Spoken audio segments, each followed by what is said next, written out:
लग्नानंतर होईलच प्रेम या मालिकेच्या पुढील काही येणाऱ्या भागांचे अपडेट जाणून घेऊया आपल्या आजच्या या व्हिडिओमध्ये। चला तर मग मित्रांनो, वेळ वाया न घालवता सुरुवात करूया आपल्या या व्हिडिओला आणि जाणून घेऊया कशा पद्धतीने आता पत्रकारांना सडेतोड उत्तरं देणाऱ्या काव्याचा मालिनी काकूंना अभिमान वाटताच वसू रम्यावर टाकणार चांगलीच नजर, तर दुसऱ्या बाजूला आता जीवाच्या जीवावर बेतताच नंदिनी जीवाची काळजी करत मालिनी काकूंना सगळं सांगणार, तर दुसऱ्या बाजूला आता काव्या चांगल्याच पद्धतीने वसवात्या आणि रम्याची खरडपट्टी काढणार। आणि नेमकं आता काय कसं घडतं हे बघूया आपल्या व्हिडिओमध्ये। तर आता आपण पाहतोय की मालिनी काकू ह्या मोबाईल बघत असताना त्यांना त्यांच्या एका मैत्रिणीचा फोन येतो आणि त्यांची मैत्रीण सांगते, ऐकलंस का मालिनी, अगं काय खतरनाक सून आहे तुझी, म्हणजे पत्रकारांना काय सडेतोड उत्तरं दिली आहेत तिने। खरंच बाई, खरंच तुझ्यासारख्या एवढ्या म्हणजे लाजऱ्या बुजऱ्या बाईची सून अशी असू शकते हे कौतुकच आहे। त्याबरोबर मालिनी काकू म्हणतात, कुठली उत्तरं, काय झालं आहे? मग ती म्हणते, म्हणजे तुला माहीत नाही आहे का, थांब मी तुला व्हिडिओ पाठवते तुझ्या सुनेचा। आणि मग आता पत्रकारांना काव्यात जेव्हा सडेतोड उत्तरं देत असते तो सर्व व्हिडिओ त्यांची मैत्रीण आता मालिनी काकूंना पाठवून देते। मालिनी काकू तो व्हिडिओ बघतात आणि खूप खुश होऊन जातात। त्यांना काव्याचं कौतुक वाटत असतं, अभिमान वाटत असतो। त्या गणपती बाप्पाकडे येतात आणि गणपती बाप्पाला नमस्कार करून म्हणत असतात, बाप्पा खरंच काव्याच्या रूपात ह्या घरात लक्ष्मी तर आलीच, पण काव्याच्या रूपात ह्या घराला धारसुद्धा आली। काव्याने खरंच काही सडेतोड उत्तरं दिली आहेत आज सगळ्यांना। मला तर तिचं खूप कौतुक वाटतं आहे, खूप अभिमान वाटतो। असं झालं आहे कधी एकदाची ती घरी येते आणि मी तिला डोळे भरून बघते, इतक्यात काव्या घरी येते। मग मालिनी काकू ह्या काव्या आणि पार्थला म्हणतात, अरे आलात सुद्धा तुम्ही दोघंही तिथेच दारात थांबा, मी आलेच पटकन। आणि मग त्या लगेचच मीठ मोहरी घेऊन येतात आणि काव्याला म्हणत असतात, काव्या अगं आज तुला ठाऊक नाही आहे, तू खरंच केवढं मोठं धाडसाचं काम केलं आहेस। अगं जिथे पार्थसारखा मुलगा निरुत्तर झाला, गप्प बसला, तिथे तू त्या पत्रकारांना सडेतोड उत्तरं दिलीस तर दिलीस, वरनं त्यांचं तोंडसुद्धा बंद केलंस। काव्या तुला माहीत नाही आहे बाळा, अगं तू आज केवढं मोठं काम केलं आहेस ते, म्हणजे माझ्या जर हातात असतं ना तर मी तर तुझ्यासाठी आज काहीही केलं असतं। तू मागशील ना आज ते मी तुझ्यासाठी करेन, तू बोल फक्त। तुला माहीत नाही आहे तुम्हा दोघांना असं व्हायरल होताना बघून मला केवढं भारी वाटतं आहे। तुम्हाला माहिती आहे का, 16 डिसेंबरचा व्हिडिओ जेव्हा व्हायरल झाला होता तेव्हा मला जितकं दुःख झालं होतं ना, त्यापेक्षाही कितीतरी पटीने आनंद मला आज होतो आहे। काव्या खरंच तू ग्रेट आहेस बाळा। त्याबरोबर काव्या म्हणत असते, अहो बास आई, किती कौतुक करताय तुम्ही माझं, आणि मी एवढं मुळात ना काहीही केलेलं नाही आहे। मी जे काही केलं ते सगळं पार्थसाठी केलं, आणि तसंही माझ्या नवऱ्याला माझ्या अपरोक्ष जर कोणी काही बोलत असेल तर मी थोडीच ऐकून घेणार आहे। तिथे जाऊन त्याला सडेतोड उत्तर देणं हा माझा पत्नी धर्म आहेच की। आजपर्यंत प्रत्येक वेळी पार्थने माझी बाजू घेतली आहे, मला सांभाळून घेतलं आहे, सावरून घेतलं आहे, कठीण प्रसंगात मला साथ दिली। तुम्हाला आठवतं आहे जेव्हा माझं नवीन लग्न झालं होतं आणि तेव्हा मी क्लासला जायचे, कोचिंगला जायचे, वसवात्या आणि रम्या मला किती नावं ठेवायच्या, तरी पार्थ कायम माझी बाजू घ्यायचीच ना। पार्थ नेहमी त्यांना सांगायचे, काव्या माझी बायको आहे आणि माझ्या बायकोवर पूर्ण विश्वास आहे। मग जर तेव्हा ते मला ओळखतही नसताना माझ्यासाठी इतका स्टँड घेऊ शकत होते, तर मी तर आज माझ्या प्रेमासाठी, माझ्या नात्यासाठी, माझ्या नवऱ्यासाठी हे सगळं केले, त्यात कसलं आलं कौतुक? त्यावर मालिनी काकू म्हणतात, अगं बाई तुला हे एवढं जे सोपं वाटतंय ना ते एवढं सोपं नव्हतं। मला तुझी दृष्ट काढू देत, पहिली थांब। आल्या गेल्याची, पानाफुलाची, भूताखेताची, राक्षसांची, चांडाळींची, भूतिनींची नजर माझ्या सुनेला लागू नये असं म्हणत त्या वसवात्या आणि रम्याकडे ती मीठ मोहरी फेकून देतात। आता वसवात्या आणि रम्यावर मीठ मोहरी फेकल्यावर वसवात्याही चिडते आणि म्हणते, मालिनी काय आहे सगळं? त्यावर मालिनी काकू म्हणतात, आता ज्यांची माझ्या सुनेला दृष्ट लागू शकते त्यांच्यावरच फेकणार ना मीठ मोहरी। त्यावर मग मात्र आता वसू आणि रम्याला खूपच जास्त राग येतो। आता मालिनी ही काव्याला म्हणते, तू घरात चल। वसवात्या पुढे काहीतरी बोलायला जाणारच असतात, पण तोपर्यंत मालिनी काकू आणि पार्थ काव्या निघून गेलेले असतात। त्यामुळे वसवात्या आणि रम्या ह्या काहीच बोलत नाही। वसवात्या एवढंच म्हणते की हल्ली ना ह्या मालिनीचं तोंड खूपच चुरू चालू लागलेलं आहे, ही मालिनी खूप पुढे करू लागली आहे, पण मी ना एक दिवस ह्या मालिनीची मस्ती चांगलीच जिरवणार आहे। ही काय समजते स्वतःला, ही विसरते की मी हिची मोठी नणंद आहे ते, पण मी हिला एक ना एक दिवस या गोष्टीची जाणीव नक्की करून देणार. सध्या मी गप्प राहते ते म्हणजे फक्त तुझ्या सुखासाठी रम्या. एकदा का तुझं आणि पार्थचं लग्न झालं ना की त्यानंतर मग बघ मी या मालिनीला कसं वटणीवर आणते ते दुसऱ्या बाजूला इकडे पार्थ हा त्याच्या बेडरूममध्ये आलेला असतो आणि रूममध्ये येऊन पार्थ आवरून तो जेव्हा आरशात चेहरा बघायला जातो तेव्हा पार्थ स्वतःकडे बघून म्हणत असतो, खरंच आज काव्यांनी केवढी सडेतोड उत्तरं दिली म्हणजे त्या लोकांना. मीडियासमोर बोलताना काव्य अजिबात डगमगल्या नाही. काव्याने ठामपणे त्यांचं मत मांडलं, माझी बाजू घेतली आणि मुळात म्हणजे महत्त्वाचं स्वतःचं माझ्यावर असलेलं प्रेम सगळ्यांसमोर व्यक्त केलं. त्यांनी असा विचार नाही केला की हे सगळं व्हायरल होईल, हे सगळं भरपूर लोकांपर्यंत पोहोचेल. उलट त्यांनी त्यांचं प्रेम जगाला दाखवून देण्यासाठी त्यांच्या मनातल्या भावना व्यक्त केल्या. यासाठी काव्याचं कौतुक तर केलंच पाहिजे की त्यांनी मला एवढं सांभाळून घेतलं. मग आता पार्थ याच विचाराने गेस्ट रूममध्ये येतो आणि नॉक करून आतमध्ये येऊ का असं विचारतो. काव्य म्हणते, अरे देशमुख विचारताय काय, ऑफकोर्स आतमध्ये या.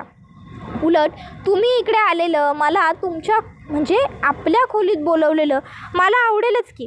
बोला ना, काही काम होतं का? उभे का आहात? बसा ना प्लीज, बसून बोलूया आपण. तसंही तुम्हीच म्हणता घर माझं आहे, खोली माझी आहे, मग गेस्ट रूमसुद्धा तुमचंच आहे की.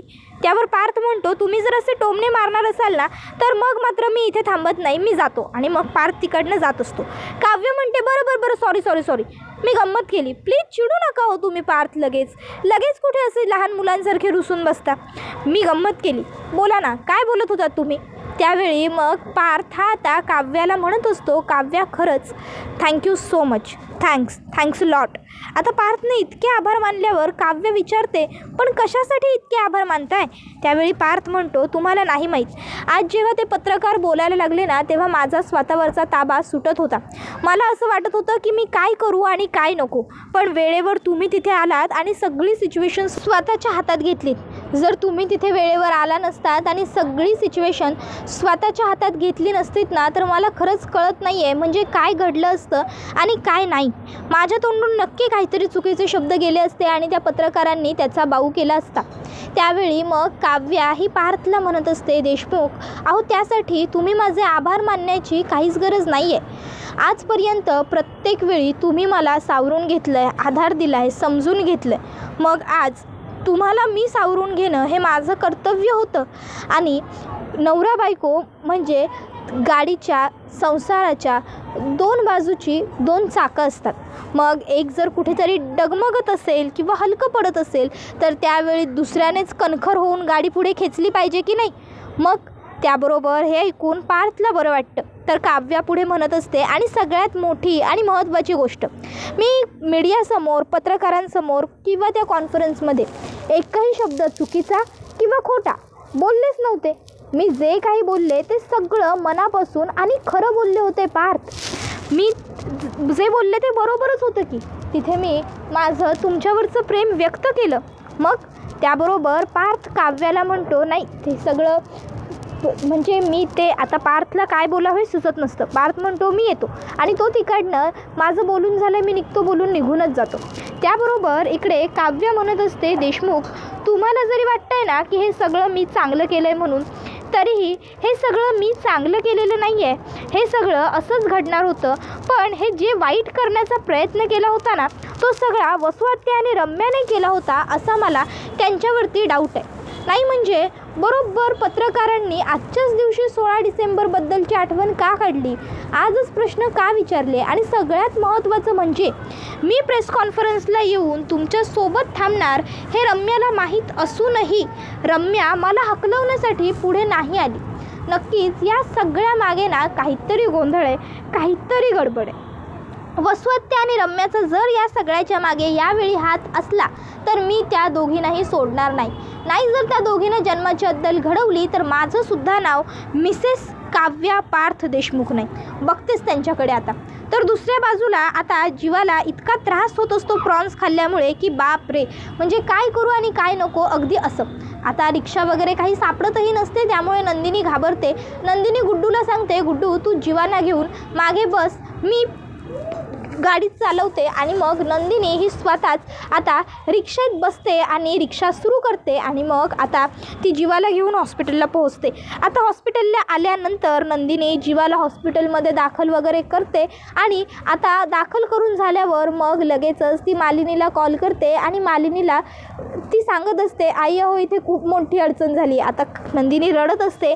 मालिनी विचारते, नंदिनी काय झालं? जीवा ठीक आहे ना? तू ठीक आहेस ना? त्यावर मग नंदिनी सांगते, आई मी तर ठीक आहे, पण जीवा, आई जीवा.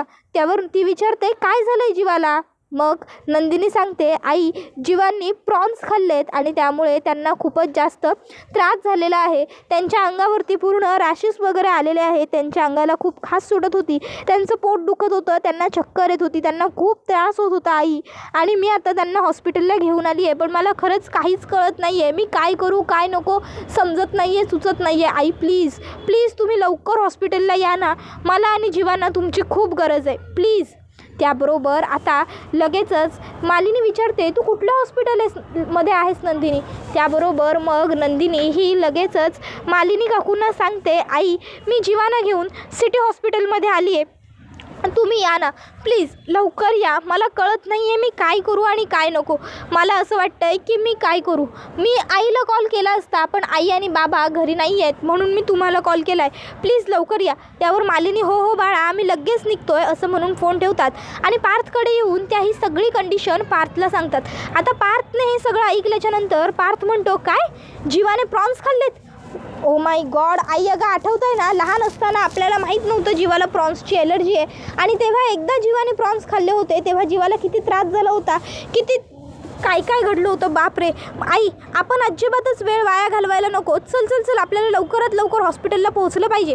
आणि मग आता पार्थ आणि मालिनी काकू ह्या हॉस्पिटलला जात असतात धावत पळत. इतक्यात काव्य बाहेर येते. काव्य विचारते, तुम्ही दोघं इतक्या लगबगीने कुठे चाललाय? त्यावेळी पार्थ काव्याला सांगतो, जीवाने प्रॉन्स खाल्लेत आणि जीवाला खूप त्रास होतोय, आम्ही हॉस्पिटलला चाललोय. काव्य म्हणते, मी सुद्धा येते. त्यावर मालिनी काकू म्हणतात, नाही नको काव्या, दिवे लागण्याची वेळ झाली आहे बाळा, तू घरातच थांब. आम्ही दोघं ताबडतोब जातो आणि लगेच येतो. पार्थ काव्याला सांगतो, काळजी करू नका, काही वाटलं तर मी तुम्हाला कळवेन तसं. आई चल तू. आणि आई रडणं थांबव बरं पहिलं, काही होणार नाही आहे जीवाला, जीवा अगदी व्यवस्थित असेल. नंदिनींनी त्याला हॉस्पिटलला नेलं आहे ना, मग सगळं ठीक असेल. चल आपण सुद्धा लवकर हॉस्पिटलला पोहोचूया. मग पार्थ मालिनी काकूंना कसं बसं शांत करत करत गाडीमध्ये बसवतो आणि हॉस्पिटलला घेऊन जात असतो.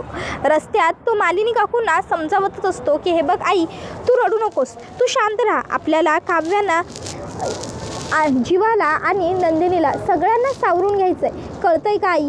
तर दुसऱ्या बाजूला आता इकडे वसवत्याला सतत त्या पत्रकाराचे फोन येत असतात, ज्याने पार्थला आणि काव्याला जीवा आणि काव्याच्या रिलेशनबद्दल प्रश्न विचारले होते. मग आता वसवत्या त्याला सांगते, हो रे बाबा हो, देव तुझे पैसे घेऊन आम्ही काही पळून जाणार नाही आहोत. आणि मग लगेचच वसवत्या ही गोष्ट रम्याला सांगते की रम्या अगं, मला सतत तो पत्रकार कॉल करतोय ज्याच्याकडनं आपण काम करून घेतलं होतं.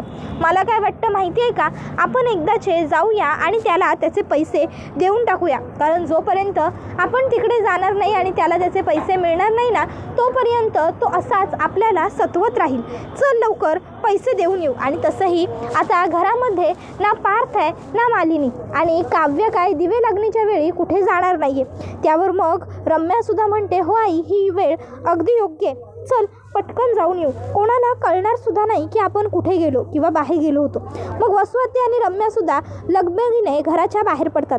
आता काव्याने दिवा लावत असतानाच त्या दोघींना घराबाहेर पडताना पाहिलेलं असतं. आता त्या दोघींना घराबाहेर पडलेलं पाहून काव्या ही विचार करते, नक्कीच काहीतरी गडबड आहे, त्याशिवाय वसवती आणि रम्या एवढ्या धावत पळत काही घराबाहेर पडणार नाही. नक्की काय आहे ना यांची गडबड, ती बघितलीच पाहिजे. मग काव्या लगेचच आशाला हाक मारते आणि म्हणते, आशाताई एक काम करा, संध्याकाळच्या स्वयंपाकाच्या तयारीला लागा. कांदा टमाटर फोडणीचं सगळं साहित्य कापून ठेवा. किचनमध्ये जी फ्रीजमध्ये भाजी अवेलेबल असेल ती भाजी कापा, डाळी वगैरे शिजवून ठेवा, तोपर्यंत मी लगेच आले. भात कुकरला लावा. आणि मग ती आता लगेचच वसुहत्या आणि रम्याच्या मागोमाग गाडी घेऊन निघते. आता ती पाहते तर काय, वसुहत्या आणि रम्या एका ठिकाणी गाडी थांबवतात. काव्या ही तिची गाडी थांबवते आणि गाडीतनं खाली उतरून वसुहत्या आणि रम्या काय करतायत ते बघत असते. तर तिथे तोच पत्रकार असतो ज्याने पार्थ आणि तिला अगदी म्हणजे जीवाबद्दल आणि काव्याबद्दल प्रश्न विचारलेले असतात.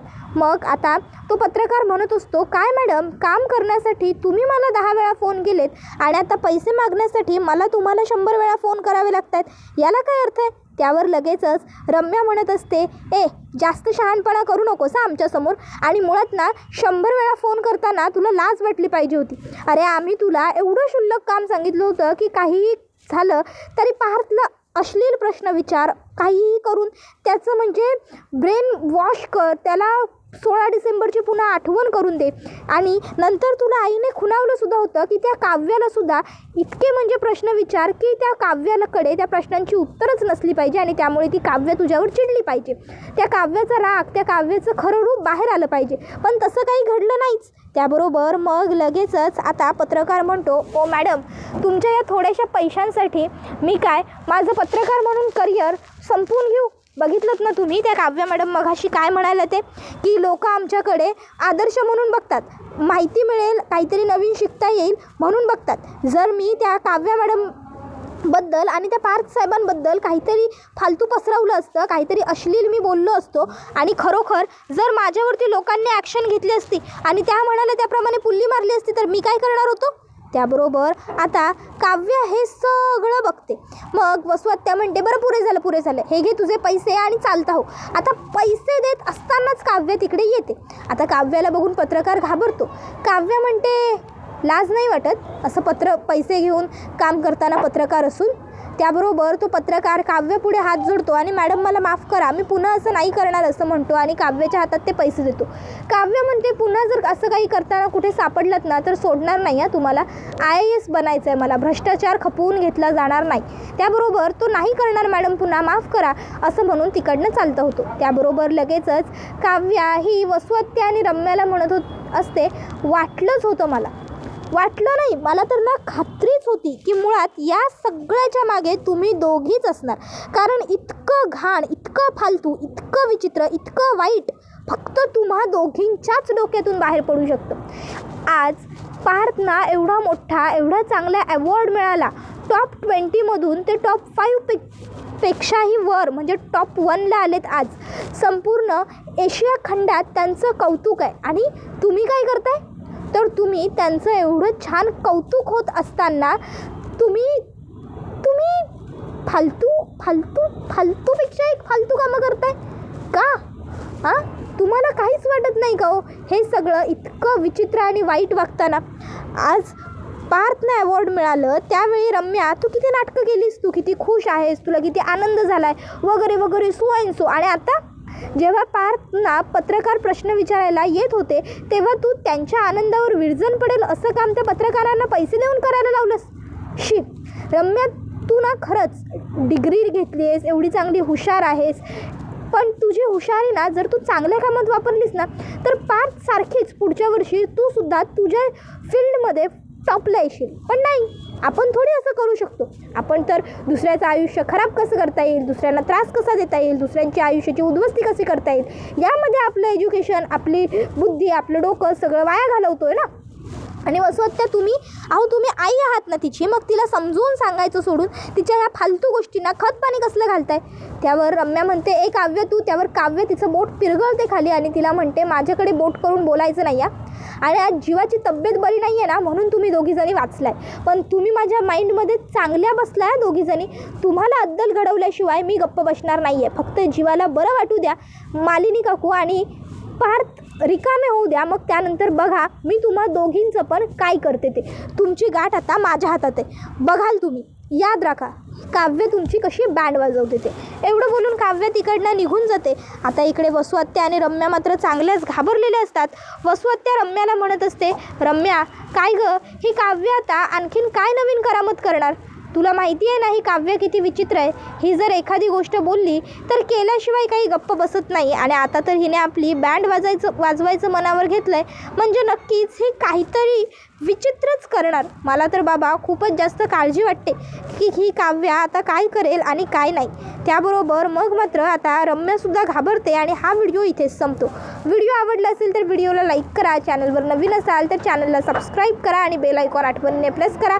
आजच्या पुरतं इथेच थांबूया. तुम्हाला लग्नानंतर होईलच प्रेम ही मालिका कशी वाटते हे आम्हाला कमेंटमध्ये सांगायला विसरू नका. चला तर मग प्रेक्षकांनो, टाटा, बाय बाय, धन्यवाद, take care all of you.